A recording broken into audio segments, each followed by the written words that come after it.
Hello friends, मैं हूँ निर्मला। मेरे किचन में आपका बहुत बहुत स्वागत है। व्रत में खाने के लिए भी आजकल हमें कई ऑप्शन मिल जाते हैं, लेकिन साबूदाना की खिचड़ी व्रत में सबसे ज़्यादा खाई और बनाई जाती है क्योंकि ये बनाने में भी आसान होती है और जल्दी से बन भी जाती है। लेकिन इसे बनाते समय बस एक ही प्रॉब्लम आती है कि कई बार ये खिचड़ी खिली खिली नहीं बनती या साबूदाना अंदर से कच्चा रह जाता है, जो खाने में बिल्कुल अच्छा नहीं लगता। तो बस इस प्रॉब्लम का सॉल्यूशन आज के इस वीडियो में मैं आपको बताऊंगी। तो चलिए फ्रेंड्स, एकदम खिली खिली साबूदाना की खिचड़ी बनाना शुरू करते हैं।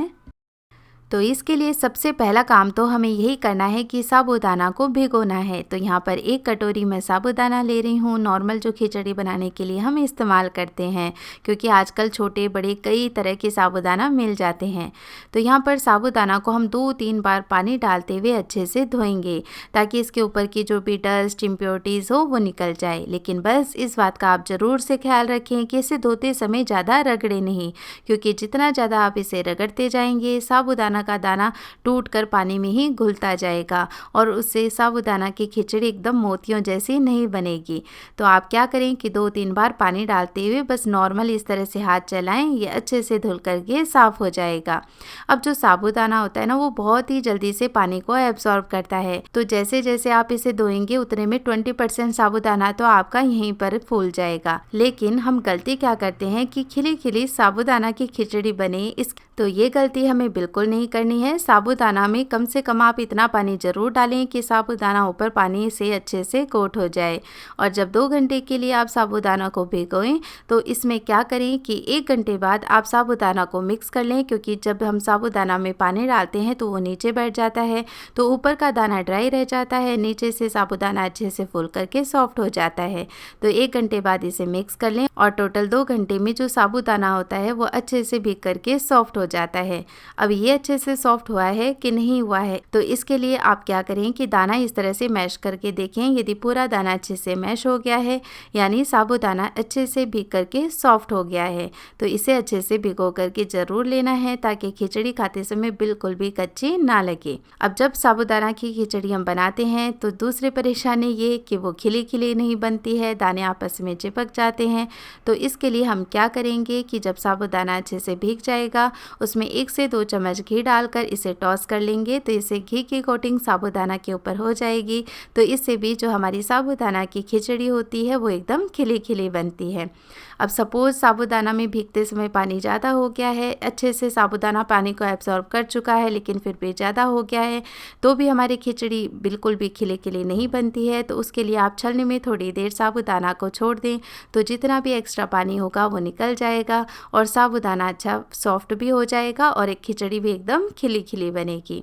तो चलिए, अब खिचड़ी बनाने के लिए गैस पर एक कढ़ाई चढ़ाएंगे। कढ़ाई के अंदर मैं 2 चम्मच तेल गरम कर रही हूँ, और यदि आपको खिचड़ी घी में पसंद है तो आप घी गरम कर लें। जब तेल या घी अच्छे से गरम हो जाएगा, तब हम इसमें सबसे पहले 1/4 कप मूंगफली डालकर इसे 1 मिनट के लिए पकाएंगे, वो भी लो फ्लेम पर। जब मूंगफली अच्छे से पक जाती है तो उसमें आवाज़ आने लगती है, साथ ही इसमें क्रैक्स भी आपको नज़र आएंगे, यानी मूंगफली अच्छे से पक चुकी है। तो इसे इतना ज़रूर पकाएं। अब मूंगफली को हम कढ़ाई में नहीं छोड़ेंगे। आगे की प्रोसेस हम मूंगफली को कढ़ाई में से निकाल के फिर करेंगे, ताकि हम मूंगफली को लास्ट में ऐड कर पाएँ। तो इससे मूंगफली का क्रंच खिचड़ी में बरकरार रहेगा, तो खिचड़ी खाने में बहुत ही टेस्टी लगेगी। तो अब हम बचे हुए तेल के अंदर डालेंगे 1 छोटी चम्मच जीरा। इसे अच्छे से क्रैकर होने देंगे। यदि आप व्रत में राई खाते हैं तो राई भी डाल सकते हैं।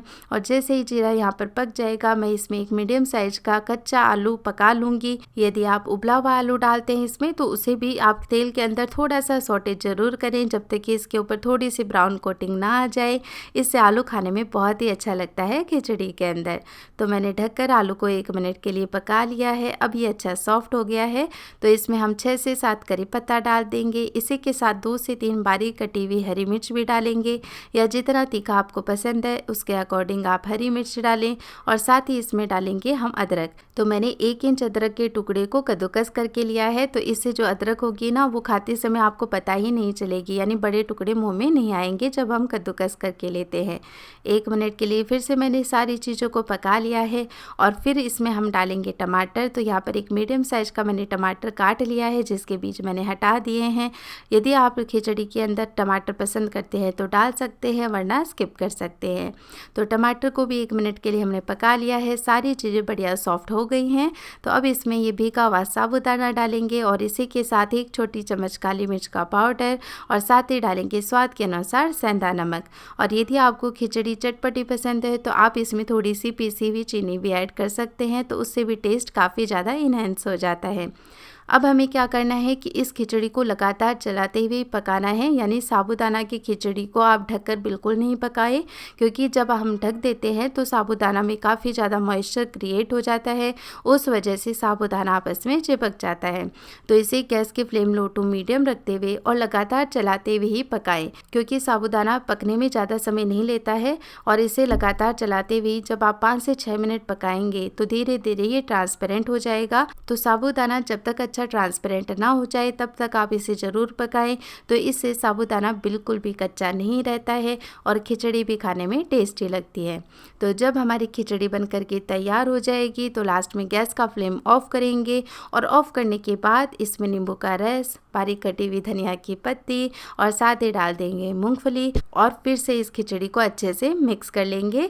तो इस तरह से हमारी एकदम खिली खिली साबूदाना की खिचड़ी बनकर के तैयार हो जाती है। तो बस छोटी छोटी ही बातें हैं, लेकिन यदि इन बातों का ध्यान रखा जाए तो खिचड़ी खाने में कमाल की लगेगी। तो ये लीजिए फ्रेंड्स, मैं आपको सर्व करके दिखाती हूँ कितनी अच्छी खिली खिली साबूदाना की खिचड़ी बनकर के तैयार हुई है और हर एक दाना खिचड़ी का एकदम मोतियों के जैसा नज़र आ रहा है। तो यदि इन छोटी छोटी बातों का भी ध्यान रखा जाए तो खिचड़ी खाने में और भी ज़्यादा टेस्टी लगेगी और साथ ही ये बहुत ही ज़्यादा खिली खिली बनेगी। तो आप भी इन टिप्स और ट्रिक्स को फॉलो करते हुए ये साबूदाना की खिचड़ी बनाएं और कैसे बनी मुझे कमेंट करके ज़रूर बताएं। अगर आज की रेसिपी आपको पसंद आई हो तो प्लीज़ आप मेरी वीडियो को लाइक करें। साथ ही मेरी ऐसी और भी रेसिपीज़ देखते रहने के लिए चैनल को सब्सक्राइब करना भी ना भूलें। मैं फिर से मिलूँगी आपको एक ऐसी ही और नई रेसिपी के साथ। तब तक के लिए टेक केयर, बाय बाय।